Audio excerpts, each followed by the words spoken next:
Hello, and welcome to Financial's podcast, Future Rich. My name is Barbara Ginty, and I am a certified financial planner. And I am here with my expert, Jessica Roy, who is an assistant editor at the LA Times. Hi, Jessica.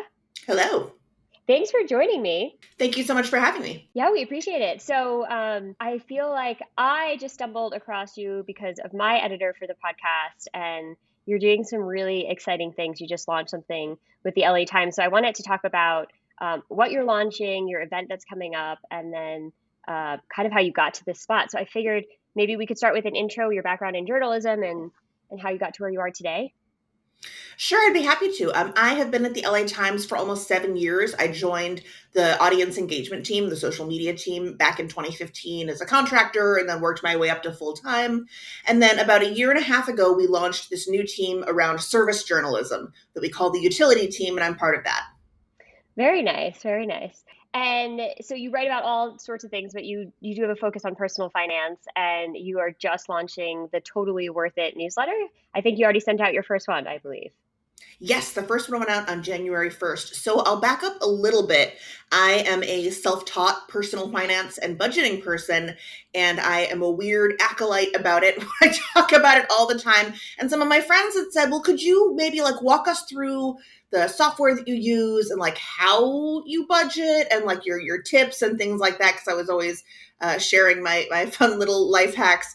And I said, sure. And because I'm an extremely fun and cool friend, I made a PowerPoint presentation for them that I put together with a bunch of screenshots and fun GIFs and stuff. And then I thought, I was like, gosh, I wish so much that someone had told me this stuff when I was 22 and I didn't get into a bunch of stupid credit card debt like I did and then have to learn this all myself. And so we have a great internship and fellowship program at the Los Angeles Times for young journalists. And I approached the people who run it and said, I made this extremely fun PowerPoint, like all PowerPoints are. And I would be so happy to give it to the interns as a voluntary Zoom thing that they could come see. And so I tweaked it a little bit and made it a little geared more toward people who are early career. Okay. And gave it to them. And I got really, really good feedback. I've given it to a few classes of interns and it's gotten, just people have said it's one of their favorite things that they've done, in terms of these voluntary presentations that we give, which is really great feedback to get about something that's about budgeting, that talks about how fun it is to get coupons for the grocery store in the mail. And then our business editor found out about it and he was like, why is this an internal thing? Why don't we put this on our website? Why don't we have this for readers to access? And I said, I'll do one better and I'll turn it into a newsletter. And so I did. That's awesome. Okay, so this started, so I think your personal finance journey, correct me if I'm wrong, started back in, is it 2017? Mm-hmm. Or is it before then? And you were just like, okay, I can't continue living like this. I need to make a change. I woke up on New Year's Day 2017, and I am a big New Year's resolution person. I love setting New Year's resolutions, and I've stuck to several in the past, annoyingly.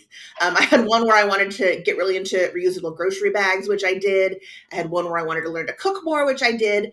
And so I woke up and I was like, I am so sick of being stressed about money. I'm so sick of trying not to think about it, but then not really wanting to check my bank balance, but then knowing I had, it wasn't a huge insurmountable mountain of debt, but there was debt and it kept kind of adding up. And I just kept making the minimum payments and thinking there would be some date in the future when I would make so much more money that I would simply wipe it all out and never think about it again. And I was 30 years old and I had not reached that point.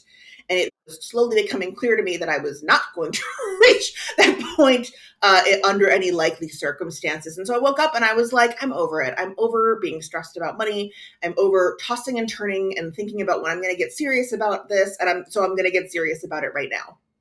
That's amazing. Because I feel like it's really easy with personal finance to ignore it because it's not an immediate problem. So it's not like your car breaks down or you have a toothache and you have to solve immediately. You can just say, okay, I'm going to deal with that next week or next month or later, and you can keep postponing it. Totally. I compared it to mental health almost. It's because it's just sort of a background chronic thing where you're I should really probably take care of that and talk to someone about that or do some productive Googling or read a book about it. But then you never quite circle around to the emergency part where you're I need to get it done. And so part of the newsletter, part of the reason I launched it on January 1st was for all the people who feel the same way, who are like, you know what, new year, new me, I am making a resolution and I am sticking to it this time. And I wanted to be like, and here is a guide for you. Yeah, and I love that it's a newsletter because I feel like you don't see that as often. I feel like right now a lot of online classes are really popular, so I like that it's a newsletter and it's so it basically so it started as a PowerPoint for your friends, which I love because I'm a big fan of PowerPoint and Excel spreadsheets, and my friends and I use Excel spreadsheets often. So I love that it started as a PowerPoint for your friends, and then it moved internally, organically, just that you could share the wealth, Hmm. literally. Exactly. Exactly. With the interns, and then it took it from there. So that's pretty incredible that it just all happened by itself. Hmm. And so then when you were on your personal finance journey, were you already writing about personal finance as well, or is that kind of what No. sparked? Okay. No, I had written a story in, maybe this might have been 2016, 2017. I was aware of personal finance coverage. I was someone who was interested in it, but so much personal finance coverage out there, especially for people in their 20s and 30s, is like glowing CNBC profiles of like 23-year-olds purchasing their first investment property and Hmm. maxing out their 401ks and Roth IRAs. And I didn't know what the difference between those was. Um, and so, like, that person seemed so far away from any Hmm. realm of possibility for me that the stories were more, or like the Money Diaries and Refinery 29, Yep. where they're like, I make $700,000 a year, and this week I bought a pied a terre in Paris. Like, so, like, these fantasy people, Like the they, HGTV people that everybody has like a $1.5 million yeah, budget for exactly. I'm a their first kindergarten home. teacher, and my husband sells harmonicas, and our budget is $5 million in Yes. Manhattan, and we need it to have a pool. Yeah, so it felt like these strange fantasy figures, or like Catholic saints that one might look up to, who had lived these incredible, miraculous lives, but like not super relevant to me. Right. Not So no, I attainable. did not write about personal finance. I was interested in it as a topic, but it was very abstract. Oh, this is really interesting. So you've done a lot in we're coming what exactly 5 years. Yes. That's incredible. And so the newsletter, talk me through kind of the format because I think our listeners would be super interested because I like the fact that it's a weekly newsletter and there's an objective at the end of it. So you want to kind of talk us through what it covers? Sure. Yeah, it's funny. I was brainstorming it with my editor, and he's like, "Well, what sort of topics would we want?" And I did like a bullet point list in over Slack with him, and then it ended up those were just what the topics ended up being. So when I started, I googled like how to budget and budgeting software, and Yep. picked one called You Need a Budget that I still Yeah. use and that I still really really love. And the first 2 weeks are about it's making the first week is making a budget, so how to put your How budget to do it. together. And it's not only YNAB. I talk about there are free options, there are other paid options. Some people are wizards who are capable of doing it all from an Excel spreadsheet. I'm not one of them, but go with God. uh, and so I talk about sort of the principles of budgeting, and if you pick YNAB, Every Dollar, Mint, whatever, they all Hmm. have sort of their own quirks. And from there, I go into the second week is maintaining a budget, because part of me felt like on that day, January 1st, I made my budget, and it was all very aspirational that I was going to be just, New Year's Day, I was going to be a Perfect. totally new person who spent like $70 a month on groceries and couponed everything and canceled all my subscriptions and memberships, and only, got free DVDs from the trash and watched those. So really, unfortunately, although tackling it on that first day is daunting, the real work is maintaining the budget. And Yeah. so I talk about tweaking it and moving things around, and dealing with feeling like, well, okay, I spent over my $70 on groceries. Have I screwed it all up, and should I throw this whole thing in the trash? And Hmm. realizing that that was not failing at budgeting, that just was budgeting. Yeah. That was part of it. In YNAB, they call it rolling with the punches. And I sort of talk about, yeah, like moving money around and stuff. That's just part of it. And from there, every week I sort of set another frustrating thing when I was getting into budgeting was how much of it was just about budgeting. But I thought, well, how do I like pay off my debt? How do I know how much I have left to pay off my debt? And how do I save up for fun stuff? And what do I need to be doing with these Roth IRA, 401k? Like, what are those, and what do I need to do with those? And so I have another week called like talking about your financial future and all that other Okay. stuff. I'll talk about emergency fund and how important that is, and the difference between like saving up for an emergency fund, like a rainy day job loss type thing, versus saving up for something like car repairs that you know Yep. is going to happen. And like it's an emergency when your car needs to be repaired, but you knew your car was going to need to be repaired. It's not a surprise. Right. It's not like a COVID emergency. Right, right. It's not like you walked in to work one day and found the doors were padlocked and you don't have a job anymore. Like, Yeah. We knew that you were going to need tires or the transmission or something. right, or like my dog turns 15 next month, and much like the timing belt on the car, the ACL on the old dogs, that's going to blow eventually. Yeah. Yeah, absolutely. Okay, so you go through almost like kind of, I guess you would call it like your foundation. So if Hmm. you are in the beginning stages of your personal finance journey, I don't want to tie it to an age because it doesn't matter what age you are. Yeah, You could always be in the beginning stages. And you're not one of those aspirational money diaries HGTV people. Then this can kind of help guide you through setting up a budget, understanding what it is, how to stick with, because I agree with you. I think sticking with it is the hardest part. I also feel like budget gets such a bad rap, and it's critical to know how much money is coming in and where it's going out, and making sure you can repurpose those dollars coming in to help achieve what your overall goals are. Um, totally. so if you call it cash flow or budget, I feel like it doesn't matter as long as you're, in charge of where your money is going, all the way through kind of getting yourself set up with investing for the future. Hmm. And it's free to sign up. Yeah, it's free to sign up and it Yeah, lands in your inbox for free. Yeah, free for everyone. that's Shouldn't be awesome. a paywall on the sign up page. If you get a paywall, send me a message on Twitter. That's supposed to be down. Okay. And they can just go, we can link it in the show notes where they can go to sign up for it. Um, Mhm. but just curious, so you weren't ever a writer in personal finance. So did you ever expect that you now would be, an expert in personal finance?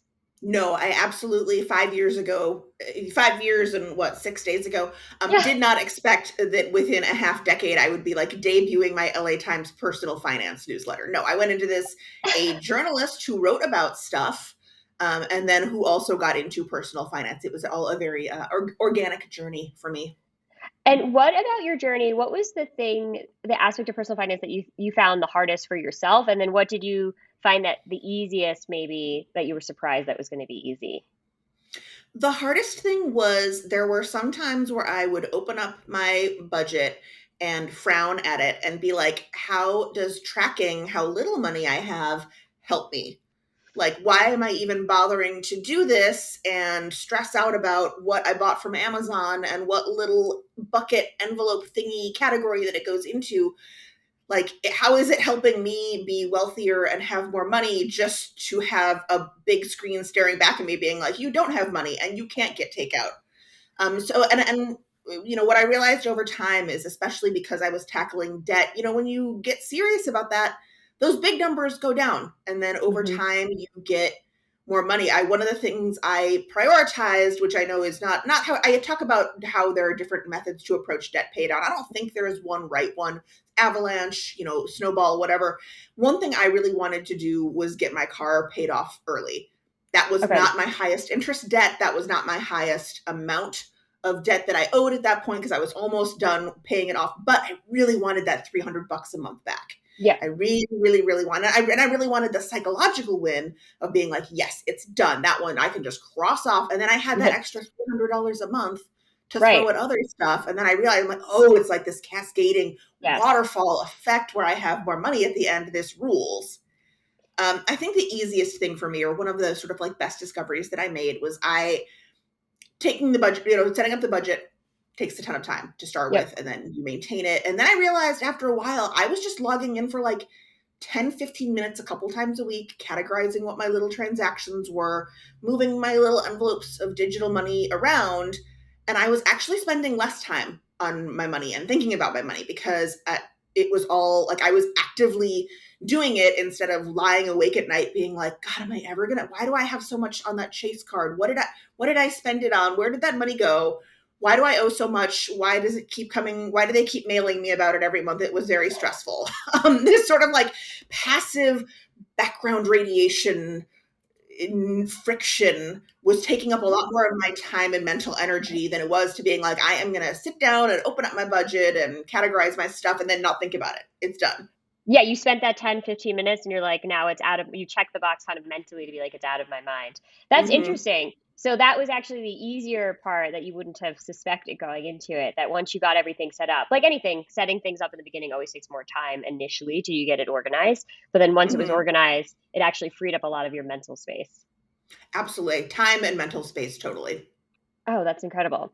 What do you think after now you've been doing this 5 years? You've hit a lot of your goals, I believe, that you've set 5 years ago, right? Yes, absolutely. Well, and I try to be clear about this throughout the newsletter. Not everyone's journey is going to look the same as me. Not Right. I have advantages that other people don't have. I don't think any kind of personal finance advice is a panacea for things like crushing student debt loan and housing burdens. I was very fortunate when I graduated from college. I found a rent controlled apartment in West Hollywood, Oh, which is unusual.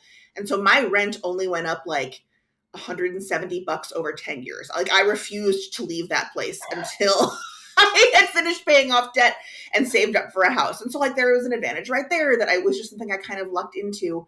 And that's certainly not the case for everyone. And so yes, we paid off all of our consumer. We had, one of the frustrating things when I first started was I was married and my husband and I didn't make a ton of money, but we made like decent, we both work like creative white collar desk jobs, but we didn't make right. a massive boatload of money. But like we weren't both working minimum wage, but a lot of people are in partnerships or living alone working minimum wage. Yep. And yeah, that's a much bigger struggle. So we were already in that better place. It was I talk about this in the newsletter, but I was like, I feel like we make too much money for us to feel broke Yeah. all the time. And so we came from that very fortunate place, but yes, we were able to pay off. We had two cars that we each had a car, and we paid off our cars. We paid off all of our credit card debt. We saved up for a house, and with Amazing. a very, very generous gift from my parents as well, in addition to what our savings were. Yeah, we bought our first condo in June of 2020, That's awesome. and we're having a baby like any minute, pretty much. Literally any minute, which is why this is going to be a special episode. So we can get this in before the baby comes. Great. That's amazing. But no, I think you're absolutely right. I think you bring up a valid point that isn't talked about a lot, that everyone's personal finance journey is so personal, which is why it's personal finance, not a different type of finance. That it does, everyone has different situations, even if you take the same person with the same income, your perception of money, your standpoint on money and how it affects you will be totally different, even if everything looks identical. Like you said, paying off the car for you was a priority, even though if somebody else had the same financial situation, maybe that wouldn't be their priority. But at the end, it's all about making sure you get to the goals that you want to get to. Absolutely. Yeah. And it's finding those wins and finding those things where you're like, yes, I got the car paid off and I got my $300 a month back. And probably if I had gotten out a big calculator and done the math and figured out my highest interest debt and prioritized that one first, I would have saved a little money in the long run. But the psychological win was worth it for Yeah. me. Yeah, I think when you're kind of buckling down and trying to change your whole financial trajectory, getting those wins along the way, at least for me, I would agree that I would want that earlier. Hmm.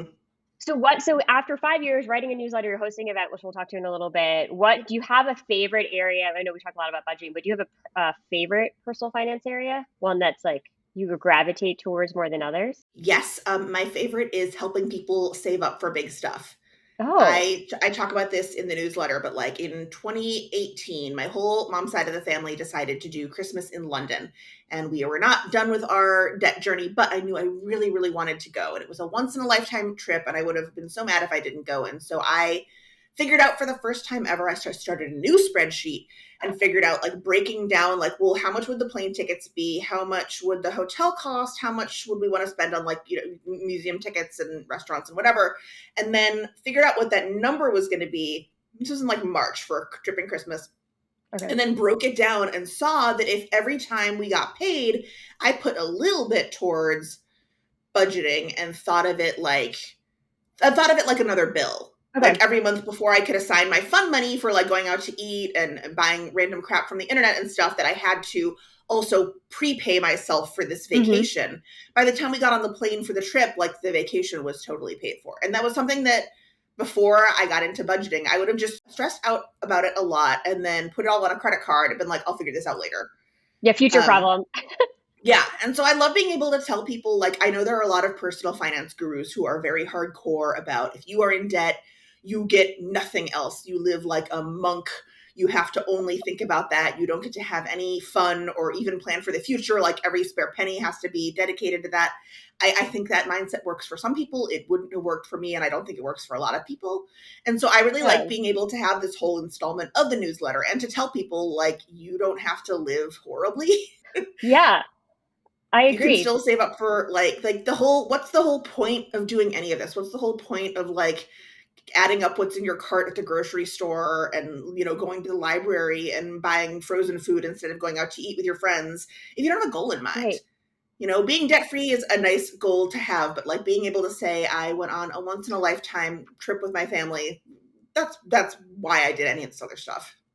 Yeah, absolutely. And do you think that's the reason why so many people put off the personal finance goals, right? Where it kind of stays in the background and they don't address it because of a lot of this rhetoric that if you have debt, you can't do anything. You should, Yes, I you should I stay gave the home I until gave the you're, presentation to the interns recently, and I asked if people had any questions, and one of them raised her hand and she's like, what if I want to be a fun person, like a fun, spontaneous person? I said, I realize the fact that I wrote a budgeting newsletter belies this fact, but I am a fun person, and I have had spontaneous fun in my life before, and I don't think it's an either or. You just have to be like, I know I'm a person who wants to be able to say yes to brunch at the last minute, and so I'm going to build that flexibility into my yep, dining out budget. Or I know I'm someone who every once in a while my girlfriend will be like, guess what, we're going to Tulum on Friday, and Venmo me. And you just have to have a little like extra buffer built in for travel. Like yep. you just have to kind of like, budgeting is just sort of designing what you want your life to look like and what's important to you and what's not. And if what's important to you is being fun and spontaneous, like it's it sounds crazy when I say it, but like just budget for being fun and spontaneous. I love that. I like what you just said, that budgeting is about designing your life the way you want it to be. And I agree. And I do think that's such a reason why people kind of put off the personal finance journey. Because, as you said, it's attainable for anybody. It doesn't matter what income or what circumstance, anyone can get started on it, especially with all the free resources that we have available today, right? With the internet, there's Right. People think it's going to be horrible. They think it's going to be the financial equivalent of going on a hideous crash diet where they only eat like undressed kale leaves and drink black tea and have nothing else until they hit their goal weight. And it's really, I don't think that's sustainable as a diet, and I don't think that's no, sustainable as a budget. no, definitely not. And I agree. There's a way, and I think there always needs to be a balance because life is short. And so you can't, and I don't think it makes sense there are some people who are intense, and I'm all about being intense for a month or 2 months and like saying, okay, for this quarter or for this period or season of my life, I'm going to be, I'm going to buckle down. But I agree, you wouldn't want to miss a once in a lifetime family vacation. Right. I see people set like no spend months where they say I'm Yep. only going to like pay my bills and minimum groceries and really like get creative and not spend money this month. And yeah, I think yeah, that's like saying I'm going to work out every day for a month, or like Yeah. I'm going to do the whole 30 thing or whatever. Like if you want Yep. to try a short-term thing, sure, but yeah, I don't think a lot of people are going to be successful living like a monk until all their debt is paid off, especially considering how debt burdened so many young people are. Yeah, with student loans and credit cards, and then yeah, especially student loans, especially women. Women hold the majority of student loan debt in our country, Yeah. which is terrifying. Okay, so your favorite thing is setting goals for the long term, right? And Hmm. being a budgeting and being a fun person. Yeah, because everyone wants to Right, be. You right. don't want to like not get invites because people think you're like, oh yeah, she's always on a budget. They're always gonna say no. Hmm. Is there an area of personal finance that you find to be particularly predatory or that people should be cautious of that you've found in the last 5 years? I think our health insurance system in this country is just so profoundly broken. I've said this on Twitter before, but having health insurance in America is like having a horrible part time job where you have to make phone calls and send emails to get your insurance to pay for the things that you want them to pay for. Like you pay a premium, but then you have a deductible, and then you pay your copay, and then you get a mysterious bill from a lab for like $70 that doesn't make sense, and then you get a denial letter from your health. I just think it's awful. I think there is a lot of information out there to help empower consumers to do things like health insurance, appeal of denial and things like that. I Hmm. think it's a ton of work. I think it's very stressful. I think it's very, very hard. And I think it's just something that is so critical that our government needs to address and hasn't. I think I think a lot of people have medical bills. A lot of people, if they look at their debt, it's an ER bill, it's a dentist bill. Dental insurance is just a scam broadly. It just like I barely qualifies as insurance. I finally got it. I've been trying to get it for years. Fun fact, which yeah, health insurance is hard, but a fun fact, and I have my favorite dentist, and I've known him. He's a family friend. I know this year I got to go to him, and I was like, "Guess what?" And he's like, "What?" I was like, "I have dental insurance," and he was like, "Did you get married?" I was like, "No, I got it by myself." Right, like it's messed up that they're like, "Ooh, did you get married?" That's like as if it's a fancy perk, as opposed to like bones in your body that require care. Well, he I knew I needed a lot of dental work, and I thought maybe I'll hit my like out of pocket max and get it like all done in one fell swoop. And I called my dental insurance, like the number on the card, and said, "What is the out of pocket max?" And she goes, "The max that we'll pay is whatever it was, like $2,500." I said, "No, yep. no, no. What is like the max that I would pay?" And she goes, "Oh, that doesn't exist." That's unlimited. She literally laughed at me. She was like, "Oh, that's not a thing." Yeah, health insurance, I agree. Health insurance is complicated. As an entrepreneur, I've not had access to dental insurance because, fun fact, they don't like to offer benefits to solo entrepreneurs. It's not as Mhm. easy as without being in a group or a larger employer. Yeah, and so I had always joked with my dentist. I was like, one day I'll find a man with dental insurance, and then we can do all the X-rays you want. Right. And so it feels horrible when people are like, "I have all these medical bills," or "I have this Yeah. prescription that my insurance keeps giving back to me." And I want to like help people and be like, "Here's this tip and you can do it." And instead it's like, "No, yeah, that's just awful. That's just a thing we have to put up with in America. And it's bad. Someone should really look into that." Yeah, absolutely. And it is, and it definitely can be predatory and it's complicated and time consuming, which is it's a pain. But then, as you said, depending on your medical issues, you might have to set aside more money if you know that you're going to be doing more out of pocket things. And Right. And that's depressing. I hate being like, I it's fun know, because you can save up for big vacations or you can have a cavity filled. yeah, right. Or you get It's some like not a super fun thing to save for. I get that. yeah, no, definitely. But that's interesting. I was curious to see what area of personal finance. Okay, so let's round it out with, besides the signing up for the newsletter and learning about budgeting and planning for upcoming fun things. You can still be a fun person, but get your finances in order. What does this event look like that's coming up? Sure. So we do a series called "We Can Teach You That," where Oh, people who work at the LA Times, and occasionally outside experts too, come in and talk about whatever their area of expertise is. We did one about like getting started in Hollywood. I oh did yeah. one last year about for people who are spending the holidays away from family, how to do like fun Zoom holiday events and things like that. This year we did one. We actually had one on gift wrapping. Like a couple of Oh, people on staff are incredible at it. I'm the least crafty person in the universe, so I didn't even watch it because I was like, that's not worth my time. Um, Everybody's getting a gift bag with tissue on top of it, and that's as good as they're going to get. But for others, I'm sure it was a great time. And so, yeah, we did this series. And so when I launched this newsletter, Donna Wares, who runs the We Can Teach You That program, reached out to me about it. And I'm basically going to give the presentation that I give to the interns, okay. tweaked a little bit more for a broader audience. I assume not everybody who's joining is 22 years old. So yeah, just talking about a lot of the stuff I cover in the newsletter, a little other stuff, talking about myself a little bit more and what my journey was like. And yeah, folks can tune in. Perfect. So we'll link that. And so I always like to ask, and I'm sure you've done this, but I always like to ask if there's like a book that is a favorite book that helped with your personal finance journey or that you reference. Sure, there are two. So I read Okay. a ton of. I'm a big. I mean, it's my job. I'm just a big research person. I'm a big like I'm going to take out 8 books from the library and really get a handle on this. You should. My baby preparation book list is totally absolutely insane. Um, like my doula was very impressed by how much work I'd already done. And so I did the same thing with budgeting and took out a zillion books from the library and found a lot that I didn't like. I found two that I did like. I like Jesse Meacham, the guy who created YNAB, has a Okay. book. I think it might just be called You Need a Budget. I'm not sure off the top of my head. Okay. That had a lot of good principles, that had a lot of his journey. And he was a young Mormon father of 5 with a stay-at-home wife who was like still in college. And so his journey Wow. looks very different from mine. And he talks about how his fun money budget was like $5 a month so that he could buy a donut for himself sometimes. Oh, Um, wow. so a very different place, just a whole different universe from from where my budgeting journey came from. It's really interesting. The other book I like is Helene Olin's Pound Foolish. It's Oh, intensely depressing. It's about what a scam so much of the personal finance industry can be.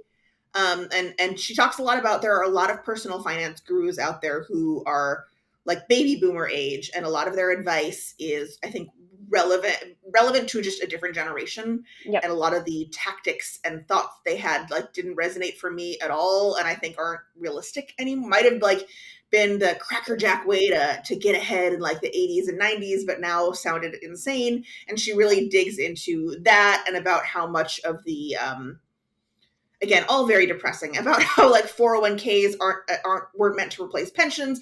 I don't know. I guess it's not really so much a personal finance book where you're going to read it and be like, yeah, I can do this, so much as you're going to be like, wow, I'm on my own here. The government's like not super looking out for me, are they? But that's good though, right? Because there are certain areas of personal finance that we talked about health insurance being predatory, but there's other aspects of personal finance that can be predatory. So Absolutely. I think that's good. What are the, I'm just curious. I've never had anyone say there's like books they didn't like. So what were the two that you didn't like? I did not care for Dave Ramsey's book. He tells people they can never declare for bankruptcy. He has declared for bankruptcy twice. And he also says like he doesn't want you to have a credit card at all. And I'm like, but Like ever. he doesn't want you to have a credit rating. Like he doesn't want you to Yeah, exist to the credit bureaus, which is just like not real. Sorry, man, that's like not realistic anymore. right. If you need to rent a car or get an apartment or have an emergency, a health emergency, and need to get like access to care credit or something, like you should really have a credit score, and you should like pay attention to what it is. So that was unrealistic. And I also, he is you should live like a monk, and he kept calling it gazelle like intensity, but never really explained what that meant. He was big on telling you like big picture what you should do, like minimize expenses, but didn't never said like you should like in my newsletter I talk about like you can call your credit card company and ask them to lower your interest rate. Like you can just be Yes. like, I'm shopping around for a new card, and or I received an offer at this rate, and I was wondering if you could match that, or I was just wondering if I was eligible for a rate change, and they will just say yes. Like I just called and asked that, and they would like say yes to me, which was incredible. I repeat this line in my newsletter, but like money is fake, especially like interest stuff is fake. And that's all very like, if you ask nicely, they might just not charge it or not charge as much. But he didn't have any of those. I wanted concrete tips, and he was very Yep. big on like gazelle-like intensity. You gotta cut expenses and have no extra. And I'm like, but what do I cut? Right. Like And how? how And yeah. yeah, and how, and what are like, and so I would find myself like Googling like how to save more money, and end up on weird scammy websites about like go through this third party power company and get like 7 cents offer per Oh, right. kilowatt if you Yes. lease a solar panel in the like it was not a productive, as a journalist, my like BS meter is on all the time. And yeah, don't Google a lot of things. Take everything on Google with a grain of salt. So it was a mix of like telling you had to live horribly, and also like the tips he did give, I did not think were good. Yep. He also says to pause your 401k contributions while you pay off debt, which I think is like financial malfeasance. Please never ever pause your don't throw away money. Don't throw away money your company's just going to give you for free. That's 100% return on investment if they're matching it. Don't throw that away. Bad idea. And compounding of interest. Yeah, and like contributing that money in your 20s and 30s is worth so much more in the long Hmm. run than contributing it later on. And so yeah, so that drove me crazy. And I came across a lot of personal finance books like that, like Susie Orman. I was not as, I did not object as much to Susie, Okay. but it was a sort of a similar. I just felt like the tips weren't as relevant as they could be for young people. That's that's great. And I do feel like lately Dave Ramsey has been getting a lot of heat because of saying one thing and doing another is just Hmm. one of the issues. But yeah, the credit card thing is interesting. There's all these little tricks that you assume people knew. Like I assumed my mother knew this, and when she found out I knew and hadn't told her, she was like, "Why did you?" She was like, why did you never tell me to do this? And I was like, well, you're older than me, and I assumed you knew these things. And she was like, no one, I called all my credit cards today. And yeah, there's like little things like that can save you money. Or like if you have a hospital bill, you can call and be like, I'm paying, I have this $2,000 bill from you guys that I have to pay out of pocket. And do you have any programs that could help me? And Yes. some people, you might get connected to like a financial office that'll be like, yeah, we can just forgive that. Or, oh yeah, or if you're paying out of pocket, we can totally slash that. Like, Yes, we can so negotiate the many, price. yeah, so many things where if you call and say like, this is expensive to me, they'll be like, oh yeah, we can do something about that. Yeah, I feel like a lot of people don't like to call and ask because it's Hmm. uncomfortable. And So, millennials hate making phone calls. yes, I feel like my millennial superpower is that I have no problem making phone yes. calls. I love calling and making a fuss. That's a lot of fun for me. So I will say that's another advantage that I've had in my personal finance journey is that I am not afraid to pick up the phone and be like, "How can you help me?" And honestly, I think that's like if you take one thing from our conversation today, you should take multiple things. If you were to take one thing that's free that you do nothing, it's you can advocate for yourself by making a phone call and seeing if you can get a rate reduction or a price reduction. Because if you do that with all your vendors, you save a lot of money right there. The absolute worst thing that can happen is they'll go tap tap tap tap tap. No, you're not eligible for a rate decrease. And then you say, okay, thank you. They're not Yeah. gonna be like, and you're a bum and I'm judging you. How dare you want to No, pay less interest on your debt? Why would you think that? right. They're not, yeah, no one's going to know. Yeah, absolutely. It's a no judgment zone. And if that person Right. judges you, who cares? You don't know them. I remember when I was talking to was like, "Oh, this is a good idea and I need to do this." She's Right. like, "I Most totally get it." likely. Yeah, most likely they'll resonate with them too. Well, Jessica, this was so fun to talk about your personal finance journey and hear about the newsletter and the event. I super appreciate you coming on. Yeah, thank you for having me. Absolutely. And for all of our lovely listeners, you can find our most updated information on Instagram at Future Rich Podcast, and we will link all of Jessica's information in the show notes.